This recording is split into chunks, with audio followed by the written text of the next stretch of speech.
तो इसी प्रकार आपका प्राइवेट पार्ट का चेकअप होता है।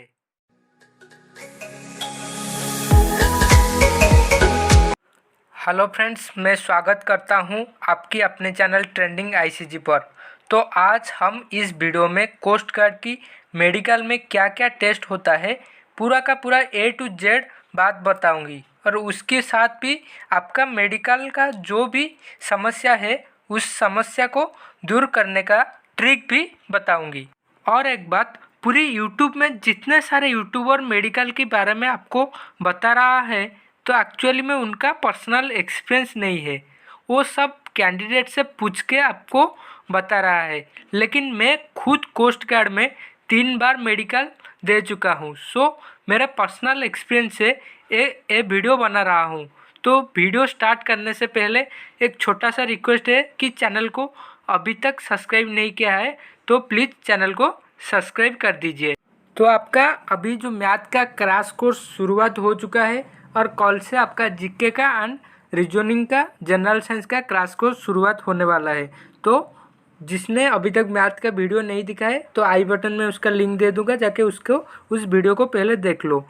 तो इस वीडियो में मैंने ये जो फोटो लगाया है जो कि वो मेरा खुद का जो मेडिकल रिव्यू का सर्टिफिकेट है, और जो कि मैं 3 बार कोस्ट गार्ड में मेडिकल दे चुका हूँ, और किस वजह से मैं बाहर हो जाती हूँ मेडिकल में और कैसे ट्रिक में उसको सॉल्व कर पाएंगे तो उसको पूरे डिटेल्स में बताऊंगी। तो चलिए शुरू करते हैं। तो आप जब मेडिकल देने के लिए सेंटर पे जाओगे तो उनका जो कोस्ट गार्ड की जो बंदे होते हैं आपको आएंगे और बोलेंगे कि आपकी पैंट शर्ट सब उतार के आपके बैग में रख के बैग को बाहर रखने के लिए बोलेंगे। उसके बाद आपको ओनली अंडरवेयर पहनकर अंदर जाना पड़ेगा। तो अंडरवेयर पहनकर अंदर जाने के बाद आपको कुछ फॉर्म देंगे, तो आपको जो जो बताएंगे उसकी टाइप से आपको उस फॉर्म को फिलअप करना है, और आपके साथ 10 फोटोकॉपी एक्स्ट्रा लेकर जाना पड़ेगा। सारे फॉर्म के ऊपर आपका एक एक फ़ोटो चिपका के सिग्नेचर मारना पड़ेगा। तो उसके बाद आपका जो चेस्ट में एक चेस्ट नंबर लिख देंगे, जितने सारे कैंडिडेट हो उसके चेस्ट में एक इंक में चेस्ट नंबर लिखा लेंगे। तो उसके बाद आपका मेडिकल का स्टार्ट होता है। तो उस मेडिकल को हम 2 टाइप्स में डिवाइड कर लेते हैं। तो एक है प्राइमरी, देन है नेक्स्ट है सेकेंडरी।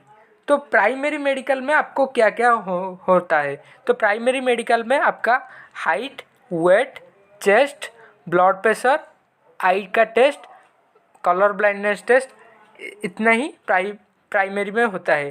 तो प्राइमरी को पहले प्राइमरी को डिस्कशन कर लेते हैं, उसके बाद हम सेकेंडरी पर आएंगे। तो पहले आपका हाइट का टेस्ट होगा। तो हाइट आपका 157 cm से ज़्यादा होना चाहिए, तभी आप क्वालिफाई हो सकते हैं आगे के प्रोसेस के लिए। तो आपका हाइट 157 से थोड़ा कम है तो प्लीज़ मत इस फॉर्म को डालो, क्योंकि कोस्ट गार्ड में बहुत ही स्ट्रिक्ट होता है मेडिकल। कोस्ट गार्ड नहीं, आर्मी, नेवी, एयरफोर्स सभी में मेडिकल बहुत ही स्ट्रिक्ट होता है। छोटी छोटी पॉइंट होगा तो आपको सीधे रेफर लगा देते हैं। तो इसलिए आपका हाइट 157 सेंटीमीटर से ज़्यादा है तो प्लीज़ उस फॉर्म को डालो। तो हाइट टेस्ट होने के बाद आपका वेट टेस्ट होगा। तो आपका हाइट एंड आपका एज, उसको कंपेयर करके आपका वेट ले जाते हैं। तो पहले से जो हुआ था हमारे टाइम पे, तो उस टाइम पे हुआ था आपका जो आइडियल वेट जितना होना चाहिए उससे 5 किलो ज़्यादा हो तो चलेगा, उससे ज़्यादा होगा तो आपको मेडिकल में एक पॉइंट मिल जाते हैं। लेकिन अभी आप नोटिफिकेशन पे भी देख सकते हैं, तो अभी डिक्लेयर किया है अभी 10 किलो ज़्यादा होगा तो चलेगा, कोई भी दिक्कत नहीं होगा। और आप सोच रहे हो कि आपका वज़न थोड़ा ज़्यादा है तो रनिंग करके आपका वज़न घटाने के लिए प्रयास करिए। तो उसके बाद आपका चेस्ट का मापा जाता है। तो चेस्ट आपका लेते हैं, आपका चेस्ट 80 सेंटीमीटर है तो उसको आप 85 मतलब 5 सेंटीमीटर आपको एक्सपांड करना पड़ेगा। 5 सेंटीमीटर एक्सपांड करोगे तो आप क्वालिफाई हो पाओगे। और 5 सेंटीमीटर से ज़्यादा हो जाएगा तो कोई प्रॉब्लम नहीं, लेकिन 5 सेंटीमीटर से थोड़ा कम नहीं चलेगा। तो उस तरह आपका चेस्ट का जो मापन होता है। देन उसके बाद क्या होते हैं, आपका आँख का टेस्ट होगा, आई टेस्ट होगा। तो आपको आपका जो विज़न है क्लियर है कि नहीं, वही वाला टेस्ट होगा। तो इससे आपको एक देखने को मिलेगा। तो उसका लास्ट लेटर आपको, मतलब लास्ट लाइन जो है उसको पढ़ने के लिए बोलेगा। तो उस लाइन को आप पढ़ लोगे तो आपका आँख 6/6 है। तो आपके आँख में कोई भी प्रॉब्लम नहीं है। और कुछ कुछ कैंडिडेट को सी कटिंग भी देता है। तो सी कटिंग होता है क्या है, उन्होंने बोलेगा इस पिक्चर को दिखाएगा तो आपको बोलना है राइट, मतलब उसका कटिंग किस साइड पर है। इस पिक्चर को दिखाएगा तो आपको बोलना है लेफ्ट। उस पिक्चर को दिखाएगा तो आपको बोलना है डाउन। उस पिक्चर को दिखाएगा तो आपको बोलना है अप। तो जिसका आँख में थोड़ा प्रॉब्लम हो तो उनको जो राइट लेफ्ट अप डाउन वाला जो कटिंग को उसका मालूम नहीं पड़ेगा। तो इसीलिए उन आई से भी डिस्क्वालीफाई हो सकते हैं। तो कुछ कुछ कैंडिडेट क्या करते हैं ना, जो इस मेजॉरिटी उसको ही दिखाते हैं, मतलब हर जगह में उसका लेते हैं। आई कटिंग सी कटिंग तो थोड़े थोड़े जगह में लेते हैं, लेकिन इसको बहुत सारे जगह में दिखने को मिलते हैं। तो बहुत सारे कैंडिडेट क्या करते हैं ना, आगे जाकर उनका जो लास्ट लाइन है उसका याद कर लेते हैं, जिस तरह की उनको जब भी क्वेश्चन पूछेगा तो उन्हें फटाक से उसका आंसर दे देते हैं और आँख में सिलेक्शन हो जाते हैं। तो इस ट्रिक को आप भी याद कीजिए। उसके बाद आपका क्या टेस्ट होगा, तो कलर ब्लाइंडनेस टेस्ट होगा। कलर ब्लाइंडनेस क्या है ना, जिसका आँख कलर ब्लाइंड है, मतलब आपका रेड कलर का ब्लाइंड है, तो वहाँ पर जो रेड कलर का 12 लिखा है आपको कभी भी नहीं दिखा जाएगा। तो उसको कलर ब्लाइंडनेस बोलते हैं। तो वहाँ पर क्या लिखा है ना, 57 लिखा है। तो एक कॉपी है वो फटाफट ओपन करते चले गए तो आपको उसका उसमें क्या क्या लिखा है उसको बताना पड़ेगा। तो एक उसमें भी एक फिगर होगा जो जिसको आपको बोलेगा कि आप अपने उंगली की मदद से उसको फिगर को ड्रॉ करो। तो आप उंगली से ऐसे ऐसे ऐसे ऐसे करके आपको फिगर को ड्रॉ करोगे तो उनको पता चल जाएगा कि आपका आँख सही है, एकदम परफेक्ट है। तो आप उससे वहाँ से आप क्वालिफाई होकर नेक्स्ट लेवल पर जाएंगे। तो उसके बाद आपका ब्लड प्रेशर का टेस्ट होगा। तो ब्लड प्रेशर आपका पल्स नॉर्मल होने चाहिए, ज़्यादा टेंशन मत हो, क्योंकि ज़्यादा टेंशन होगी तो आपका पल्स ज़्यादा हाई हो जाएगा। तो ये थे सारे प्राइमरी प्रोसेस जो कि हमारे जो इंडियन नेवी का जो मेडिकल असिस्टेंट है उन्होंने उस सब करेंगे। कोई भी डॉक्टर उस पर कुछ भी नहीं करेंगे। तो उसके बाद जो सेकेंडरी मेडिकल होगा, मतलब उसी दिन ही होगा, उसके बाद जो होगा वही है मेन। वहाँ पर बहुत सारे कैंडिडेट रेफर हो जाते हैं। तो चलिए बताऊंगी उस सेकेंडरी मेडिकल में क्या क्या होने वाला है। वहाँ पर एक डॉक्टर आएगा और एक मेडिकल असिस्टेंट आएगा, दोनों मिलके आपका टेस्ट लेंगे। तो मेडिकल टेस्ट को देने के लिए जाने से पहले आप एक बात याद कीजिए, रखिए कि आपका जो प्राइवेट पार्ट है, प्राइवेट पार्ट में जितने सारे हेयर है उसको पहले रिमूव करना है। और आपके कान की बाल जो अंडर आर्म की जो हेयर है उसको भी रिमूव करके जाना पड़ेगा, नहीं तो आपको बहुत मतलब गाली देंगे क्योंकि उसको रिमूव नहीं किया है। तो उनको भी आपको रेफर कर सकते हैं। तो चलिए देखते हैं उन्होंने क्या क्या टेस्ट करते हैं। तो उन्होंने एक कमरा में बुलाकर 10-10 कैंडिडेट को एक कमरा में बुलाकर आपका टेस्ट लेगा। तो पहले आपका क्या टेस्ट होगा ना, तो आपका कैरिंग एंगल टेस्ट होगा। ये जो फिगर में देखते हो ये कैरिंग एंगल, ये है आपका जो नॉर्मल हाथ होना चाहिए वो स्ट्रेट होना चाहिए। और जो कर्व वाले हाथ होता है वो ऐसे होता है। तो ये रॉन्ग है, लेकिन ये सही है। तो आपका हाथ ऐसा ही स्ट्रेट होना चाहिए। तो ताकि नहीं तो आपके हाथ में थोड़ा बेंड है, मतलब आपका हाथ टूट जाएगा तो ऐसे बेंड आ जाता है। तो आपका हाथ में बेंड होगा तो आपको एक पॉइंट मिल सकते हैं मेडिकल में। तो उसका ऊपर भी ध्यान रखना पड़ेगा आपको। तो नेक्स्ट आपका नॉकनी का टेस्ट होगा। तो नॉकनी क्या है ना, नॉकनी आपको ये जो इसमें जो गैप देखते हैं दोनों नी के अंदर में बीच में एक गैप होता है, उस गैप प्रॉपर होना चाहिए। जिसको नॉकनी होता है तो उसी टाइप का उनका नी का गैप नहीं देखने के लिए मिलता है। तो इसमें आपको एक भी पॉइंट मिल सकता है। तो उसको दूर करने के लिए क्या करना पड़ेगा? तो दूर करने के लिए आप यूट्यूब पे सर्च कर सकते हैं। नॉकनी का जो एक्सरसाइज होता है उस नॉकनी को एक्सरसाइज को देख के आप डेली घर में प्रैक्टिस कीजिए। और सोने के टाइम में आपका जो तकिया है दोनों नी के बीच में रख के सोएंगे तो कुछ दिन बाद आपका नकनी का थोड़ा नकनी है तो उसका समस्या दूर हो जाएगा। तो चलिए उसके बाद आपका क्या होता है ना, टीथ का टेस्ट होगा। मतलब आपका दांत सही होना चाहिए, मतलब जितना उसका रिक्वायर्ड है उतना दांत आपका होना चाहिए। और आपके दांत को कोई भी कीड़ा नहीं काटना चाहिए, ऐसे जैसे कोई भी कीड़ा काटना नहीं चाहिए। और आपका दांत थोड़ा टेढ़ा मेढ़ा है तो चलेगा, लेकिन कोई भी कीड़ा आपके दांत को नहीं काटना चाहिए। तो उसके बाद आपका क्या होगा, नाक का टेस्ट होगा। तो नोज का जो टेस्ट है उसमें आपको किस में पॉइंट मिलता है? तो एक है एनडीएस, मतलब क्या है ना, नाजल डेविएटेड सिंड्रोम। तो उसमें आपको पॉइंट मिल सकते हैं। मतलब आपका जो नाक का हड्डी है वो सीधा होने चाहिए, ऐसे टेढ़ा मेढ़ा नहीं होने चाहिए। उस टेढ़ा मेढ़ा होगा तो आपको उसमें एक पॉइंट मिल सकते हैं। तो इसी का ऊपर भी थोड़ा ध्यान रखिए, क्योंकि डेविएटेड नाजल सिंड्रोम बहुत सारे कैंडिडेट का होता है। मतलब 100 से 80% कैंडिडेट को वही डेविएटेड नाजल सिंड्रोम होता है। लेकिन वो एक मेजर प्रॉब्लम नहीं है। मैंने भी उस डेविएटेड नाजल सिंड्रोम से ही रेफर हुआ था, लेकिन मैं जब कमांड हॉस्पिटल गया तो उन्होंने बोला कि ये कोई मेजर प्रॉब्लम इश्यू नहीं है आपको, तो वहाँ पर मुझको फिट कर दिया।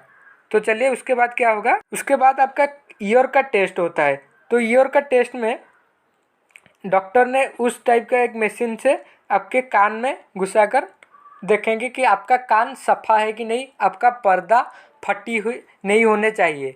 और आप जिस टाइम पे मेडिकल के देने के लिए जाओगे उससे पहले आपका कान को ठीक से साफ कर कर जाना पड़ेगा, नहीं तो आपको एक पॉइंट मिल सकता है। उसके बाद आपका क्या होगा, थ्रोट का टेस्ट होगा। मतलब जो गले का टेस्ट होगा, मतलब डॉक्टर ने ड्रॉज मार के आपकी गला को देखेंगे कि आपकी गला में कुछ दिक्कत तो नहीं है ना, वही देखेंगे। उसके बाद थ्रोट का टेस्ट होने के बाद आपका हाथ में टैटू वाटू वगैरह नहीं होने चाहिए। टैटू का टेस्ट होता है, मतलब आप जो भी टैटू परमानेंट टैटू आपका हाथ में है तो उस टैटू को प्लीज़ आप रिमूव करके जाना पड़ेगा, नहीं तो आपको वहाँ पर एक पॉइंट मिल सकता है। तो मैक्सिमम आपको 3 पॉइंट मिलेगा। उस 3 पॉइंट को लेकर आपको कमांडो हॉस्पिटल जाना पड़ेगा, और कमांडो हॉस्पिटल आपको फीड कर देगा तो आप फिट हो जाओगे और मेरिट लिस्ट के लिए वेट करोगे।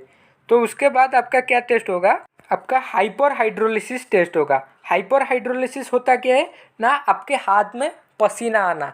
मतलब आपको बोलेंगे कि हाथ को मुट्ठी करके 5 बार उठक बैठक करने के लिए बोलेंगे। तो 5 बार उठक बैठक करने के बाद आपको ऐसे हाथ दिखाना पड़ेगा। तो आपका हाथ में कोई भी पसीना नहीं बहना चाहिए, नहीं तो आपको उसमें पॉइंट मिल सकते हैं। तो मैं एक ट्रिक बता दूँ।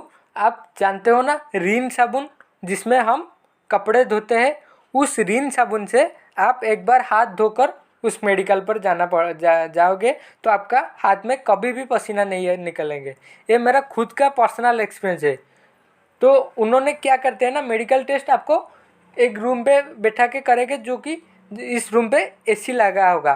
तो एसी की वजह से आपका ज़्यादातर कैंडिडेट का हाथ से पसीना निकलते हैं। आप खुद ट्राई कर सकते हो। आप एसी लगा के उस रूम पे बैठोगे तो कुछ टाइम के बाद आपको पसीना आ सकते हैं, नहीं तो आप टेंशन हो जाओगे तो आपको हाथ में भी पसीना आ सकते हैं। तो इसीलिए आप एक बार उस ट्रिक को ट्राई करो। उसके बाद आपका हाथ का ट्रिमर टेस्ट होगा। मतलब हाथ आपको सीधा करके रखना, स्ट्रेट रखना पड़ेगा। रखेंगे तो आपको देखेगा आपका हाथ कांप रहा है कि नहीं। आपके हाथ कांप रहेंगे तो उन्होंने आपको मेडिकल में एक पॉइंट दे सकते हैं। तो उसको अवॉइड करने के लिए आपको क्या करना पड़ेगा ना, आपको कोई भी टेंशन मत लेकर आँख बंद कर अपने हाथ को स्ट्रेट रखना पड़ेगा। तो उससे क्या होगा ना, आपका जो थोड़ा थोड़ा हाथ कांपेगा तो उनको ज़्यादा पता नहीं चल पाएगा। लेकिन ज़्यादातर कैंडिडेट को हाथ कांपता है इसीलिए क्योंकि उन्होंने जो सिगरेट और तंबाकू उस सब खाते हैं, इसीलिए थोड़ा थोड़ा ज़्यादा सारा कैंडिडेट को हाथ कांपता है। तो मैंने आपको एक ही सलाह देता हूँ, प्लीज़ उन सब बैड चीज़ से दूर रहिए। गंदी चीज़ ये सब है, जो शराब सिगरेट गुटखा उस सब से आप प्लीज़ दूर रहिए, क्योंकि आपकी मेडिकल की टाइम पे आपको बहुत सारे दिक्कत आ सकता है। उसके बाद आपका फ्लैट फुट का टेस्ट होगा। तो आपका जो फ्लैट फुट है मतलब आपका पैर ऐसे ही होना चाहिए, मतलब कर्व होना चाहिए। इससे फ्लैट होगा तो आपको पॉइंट मिल सकता है। तो जिसका भी थोड़ा सा पैर फ्लैट है तो आप एक काम कीजिए, एक मोटा सा पाइप लेकर वहाँ पर पैर रख के उसको रोल करेंगे तो आपका थोड़ा पैर ऐसे हो सकते हैं। नहीं तो पैर को ऐसे जो कर्व करने के लिए भी चप्पल आते हैं, उस चप्पल को यूज़ करोगे तो आपका पैर की समस्या भी दूर हो पाएगा। तो उसके बाद आपका प्राइवेट पार्ट का टेस्ट होता है। तो सारे कैंडिडेट का इंटरेस्ट यहीं पे होता है। तो प्राइवेट पार्ट में क्या क्या टेस्ट होता है, तो प्राइवेट पार्ट में आपका पेनिस, हाइड्रोसिल एंड पाइल्स, ये तीनों टेस्ट होता है। तो क्या क्या है, तो पेनिस, आपका जो पेनिस है उसका जो ऊपर का जो कवरिंग है वो सही से खोलना चाहिए। नहीं खोलेगा तो आपको मेडिकल पॉइंट भी मिल सकता है। उसके बाद आपका जो पेनिस का जो छिद्र है, एक छिद्र होना चाहिए। नहीं होगा तो उसमें भी आपको मेडिकल में पॉइंट भी मिल सकते हैं। तो उसके बाद आपका क्या टेस्ट होता है ना, हाइड्रोसिल। तो हाइड्रोसिल में आपका क्या होगा ना, आपका जो हाइड्रोसिल डॉक्टर ने ग्लोव्स पहन के आपका हाइड्रोसिल पकड़ेंगे तो और बोलेंगे आपको खांसने के लिए। आप खांसेंगे तो आपको उनको पता चल जाएगा कि आपका हाइड्रोसिल बड़ा छोटा नहीं है कि सेम है।